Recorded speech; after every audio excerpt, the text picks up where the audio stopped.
guys. Thank you so much for being here with me tonight. In today's video, I'm going to be revisiting a book that I have previously read on my channel, and that is Chicken Soup for the Soul. I read this book, gosh, probably 3 or 4 years ago, and I actually haven't opened it since, so I'm very excited to read it again for you guys. I also recently posted a video to my channel reading Chicken Soup for the Kids' Soul, which you guys seem to really enjoy, and I always enjoy reading these books because I just love the message, and I think Chicken Soup for the Soul is the perfect name for these books because they just make you feel so warm and comforted. So I will link that Chicken Soup for the Kids' Soul video down below in the description in case you're interested in watching it. If you do enjoy this video, please like it and subscribe to my channel. I would appreciate it so much. I post new videos every Saturday and Wednesday evenings. Might not be evenings depending on where you are in the world, but I post them at 7 p.m. Eastern Standard Time, so keep an eye out for those. And without further ado, I have a candle that is going right now called Cozy Nights that I got from Target. I thought the name of it was very fitting for this video. And I'm going to take a sip of my water and begin reading Chicken Soup for the Soul.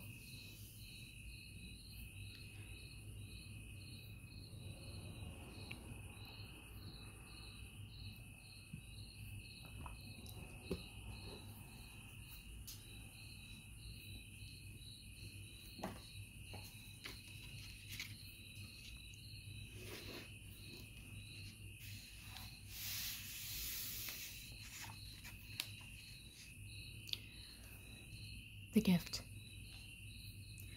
Bennett Cerf relates this touching story about a bus that was bumping along a back road in the South. In one seat, a wispy old man sat holding a bunch of fresh flowers. Across the aisle was a young girl whose eyes came back again and again to the man's flowers. The time came for the old man to get off.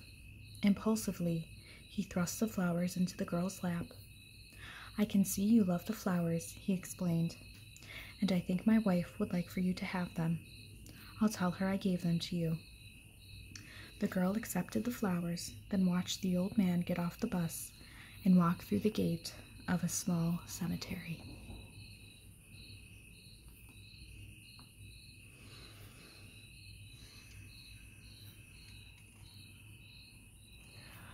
A brother like that. A friend of mine named Paul received an automobile from his brother as a Christmas present. On Christmas Eve, when Paul came out of his office, a street urchin was walking around the shiny new car, admiring it. "Is this your car, mister?" he asked. Paul nodded. "My brother gave it to me for Christmas." The boy was astounded. "You mean your brother gave it to you and it didn't cost you nothing?" "Boy, I wish..." He hesitated. Of course, Paul knew what he was going to wish for. He was going to wish he had a brother like that. But what the lad said jarred Paul all the way down to his heels. "I wish," the boy went on, "that I could be a brother like that." Paul looked at the boy in astonishment.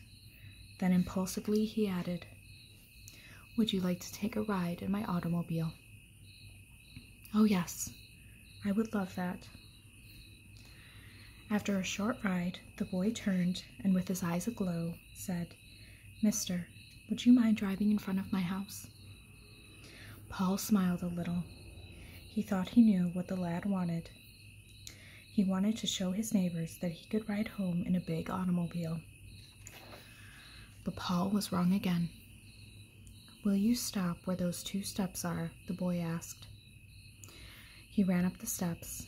Then, in a little while, Paul heard him coming back, but he was not coming fast. He was carrying his little crippled brother. He sat him down on the bottom step, then sort of squeezed up against him and pointed to the car. "There she is, buddy, just like I told you upstairs. His brother gave it to him for Christmas, and it didn't cost him a cent. And someday I'm going to give you one just like it. Then you can see for yourself all the pretty things in the Christmas windows that I've been trying to tell you about." Paul got out and lifted the lad to the front seat of his car. The shining-eyed older brother climbed in beside him, and the three of them began a memorable holiday ride. That Christmas Eve, Paul learned what Jesus meant when he said, "It is more blessed to give." And that was written by Dan Clark.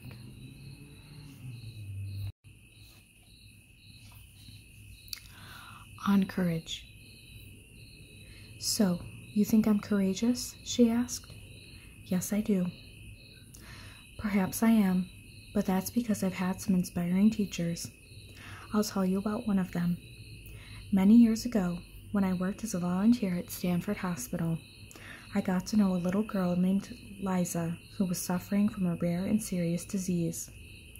Her only chance of recovery appeared to be a blood transfusion from her 5-year-old brother, who had miraculously survived the same disease and had developed the antibodies needed to combat the illness. The doctor explained the situation to her little brother and asked the boy if he would be willing to give his blood to his sister. I saw him hesitate for only a moment before taking a deep breath and saying, 'Yes, I'll do it if it will save Liza.' As the transfusion progressed, he lay in a bed next to his sister and smiled, as we all did, seeing the color returning to her cheeks. Then his face grew pale and his smile faded. He looked up at the doctor and asked with a trembling voice, 'Will I start to die right away?' Being young, the boy misunderstood the doctor. He thought he was going to give her all his blood. 'Yes, I've learned courage,' she added, 'because I've had inspiring teachers.'" And that was by Dan Millman.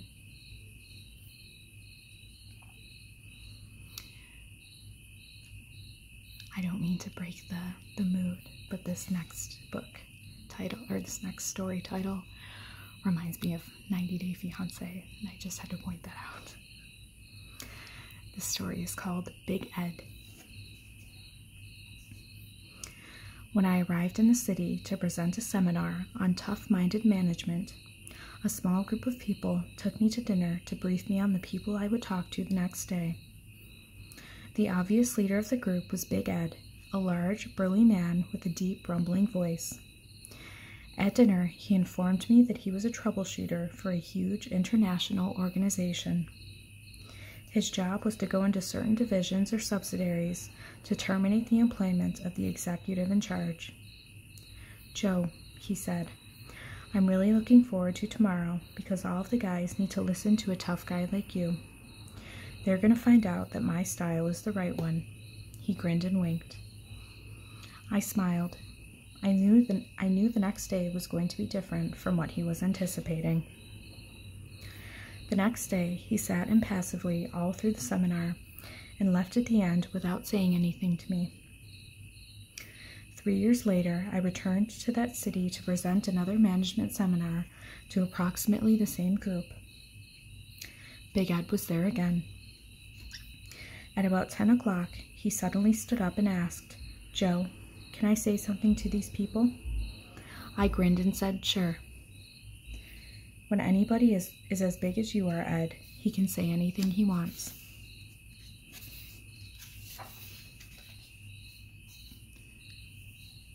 Big Ed went on to say, "All of you guys know me, and some of you know what's happened to me. I want to share it, however, with all of you. Joe, I think you'll appreciate it by the time I've finished."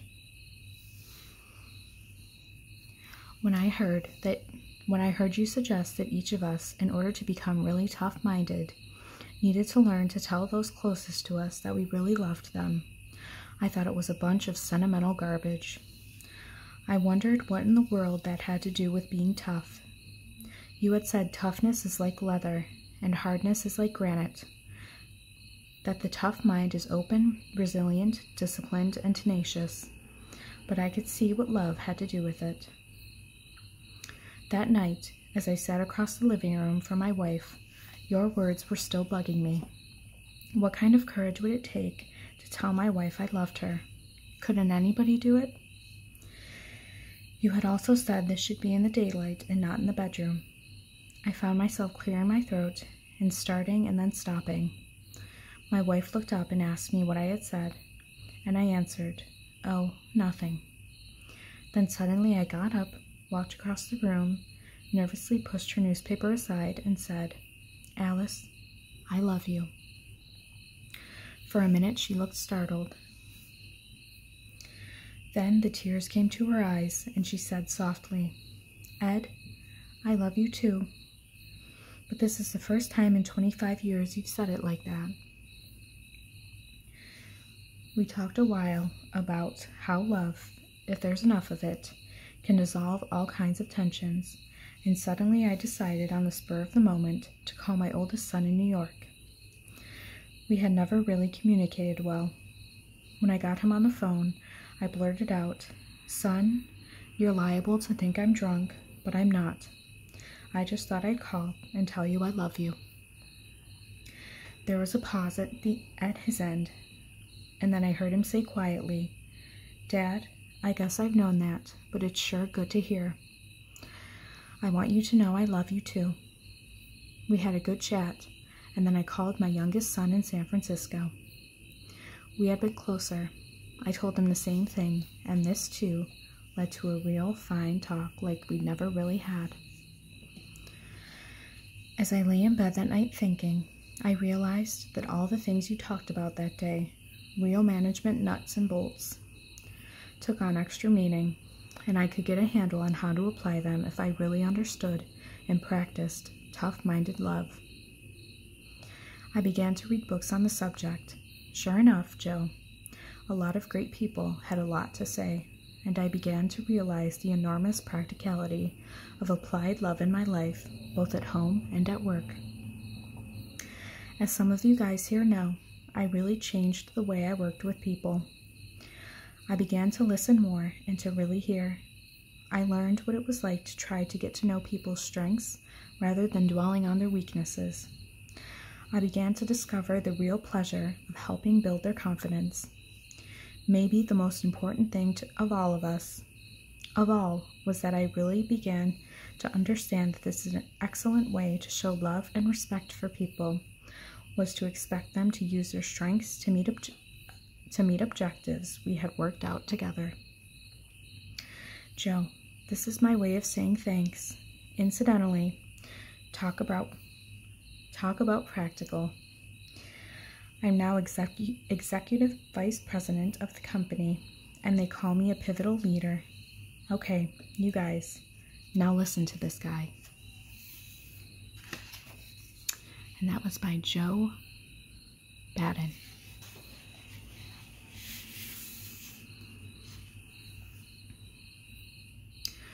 Love in the cabbie.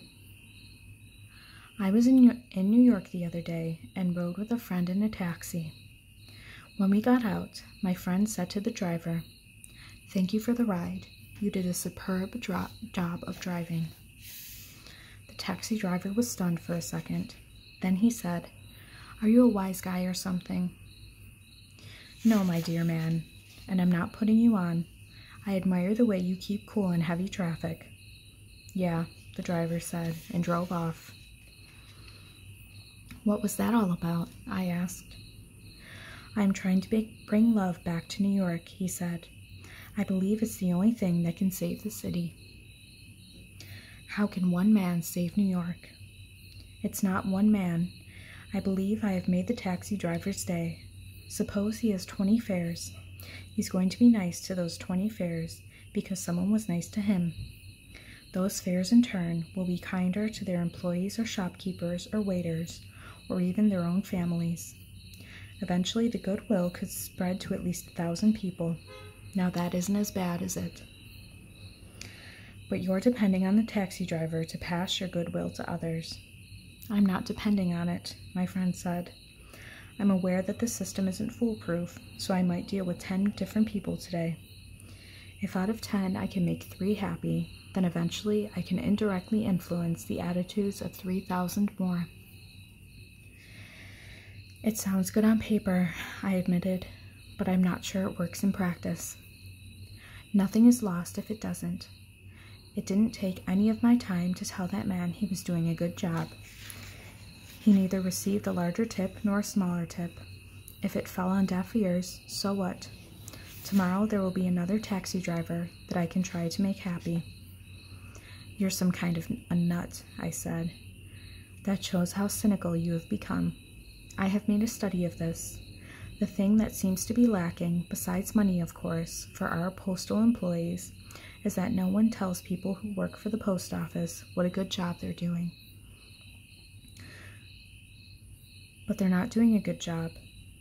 They're not doing a good job because they feel no one cares if they do or not. Why shouldn't someone say a kind word to them? We were walking past a structure in the process of being built and past 5 workmen eating their lunch. My friend stopped. That's a magnificent job you men have done. It must be difficult and dangerous work.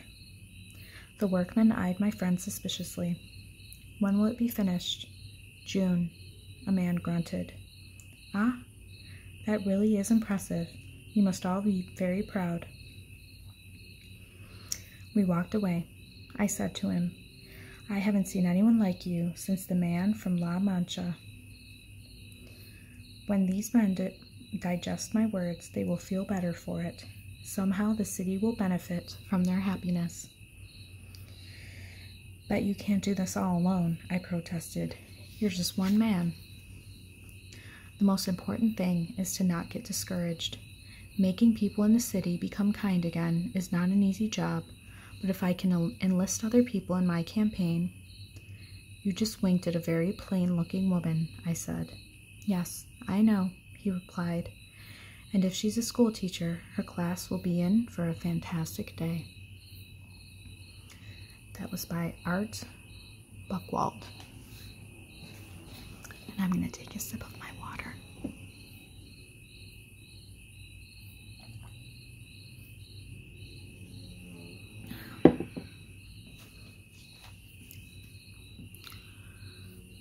A simple gesture. Everybody can be great because anybody can serve. You don't have to have a college degree to serve. You don't have to make your subject and verb agree to serve. You only need a heart full of grace, a soul generated by love. Martin Luther King, Jr. Mark was walking home from school one day when he noticed the boy ahead of him had tripped and dropped all of the books he was carrying, along with 2 sweaters, a baseball bat, a glove, and a small tape recorder. Mark knelt down and helped the boy pick up the scattered articles. Since they were going the same way, he helped to carry part of the burden. As they walked, Mark discovered the boy's name was Bill, that he loved video games, baseball, and history, that he was having a lot of trouble with the other subjects, and that he had just broken up with his girlfriend. They arrived at Bill's home first, and Mark was invited in for a Coke and to watch some television. The afternoon passed pleasantly with a few laughs and some shared small talk. Then Mark went home. They continued to see each other around school, had lunch together once or twice, then both graduated from junior high school. They ended up in the same high school where they had brief contacts over the years. Finally, the long-awaited senior year came, and 3 weeks before graduation, Bill asked Mark if they could talk. Bill reminded him of the day years ago when they had first met. Did you ever wonder why I was carrying so many things home that day? Asked Bill. You see, I cleaned out my locker because I didn't want to leave a mess for anyone else. I had stored away some of my mother's sleeping pills, and I was going home to commit suicide. But after we spent some time together laughing and talking, I realized that if I had killed myself, I would have missed that time and so many others that might follow. So you see, Mark, when you picked up my books that day, you did a lot more. You saved my life. That was by John W. Slaughter.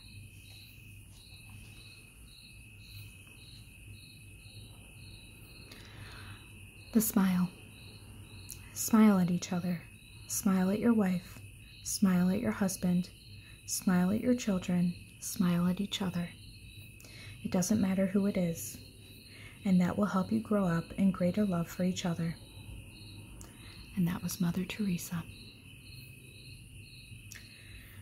Many Americans are familiar with The Little Prince, a wonderful book by Antoine de Saint-Exupéry. This is a whimsical and fabulous book and works as a children's story, as well as a thought-provoking adult fable. Far fewer are aware of Saint-Exupéry's other writings, novels, and short stories. Saint-Exupéry was a fighter pilot who fought against the Nazis and was killed in action. Before World War II, he fought in the Spanish Civil War against the fascists. He wrote a fascinating story based on that experience entitled The Smile. It is this story which I'd like to share with you now. It isn't clear whether or not he meant this to be autobiographical or fiction. I choose to believe it to be the former. He had said that he was captured by the enemy and thrown into a jail cell. He was sure that from the contemptuous looks and rough treatment he received from his jailers, he would be executed the next day.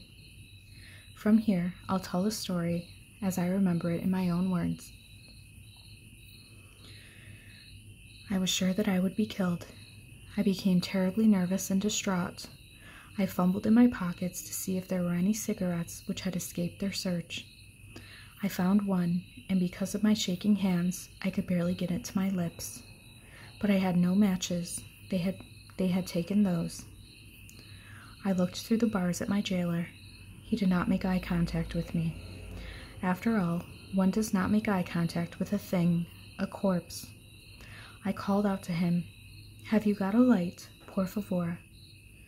He looked at me, shrugged, and came over to light my cigarette. As he came close and lit the match, his eyes inadvertently locked with mine. At that moment, I smiled. I don't know why I did that. Perhaps I was nervous. Perhaps it was because when you get very close one to another, it is very hard not to smile. In any case, I smiled. In that instant, it was as though a spark jumped across the gap between our two hearts, our two human souls. I know he didn't want to, but my smile leapt through the bars and generated a smile on his lips too. He lit my cigarette, but stayed near, looking at me directly in the eyes and continuing to smile. I kept smiling at him, now aware of him as a person and not just a jailer. And his looking at me seemed to have new dimension too. "Do you have kids?" he asked. "Yes, here." I took out my wallet and nervously fumbled for the pictures of my family. He, too, took out the pictures of his niños and began to talk about his plans and hopes for them. My eyes filled with tears. I said that I feared I'd never see my family again, never have the chance to see them grow up. Tears came to his eyes, too. Suddenly, without another word, he unlocked my cell and silently led me out of the jail, quietly, and by back routes, out of the town. There, at the edge of town, he released me, and without another word, he turned back around toward the town. My life was saved with a smile. Yes, the smile. The unaffected, unplanned, natural connection between people. I tell this story in my work because I'd like people to consider that underneath all the layers we construct to protect ourselves, our dignity, our titles, our degrees, our status, and our need to be seen in certain ways, underneath all that remains the authentic, essential self. I'm not afraid to call it the soul. I really believe that if that part of you and that part of me could recognize each other, we wouldn't be enemies. We couldn't have hate or envy or fear. I sadly conclude that all those other layers, which we so carefully construct through our lives, distance and insulate us from truly contacting others. Saint Exupéry's story speaks of that magic moment when two souls recognize each other. I've had just a few moments like that. Falling in love is one example, and looking at a baby. Why do we smile when we see a baby? Perhaps it's because we see someone without all the defensive layers, someone whose smile for us we know to be fully genuine and without guile. And that baby soul inside us smiles wistfully in recognition. And that was by Hannock McCarthy.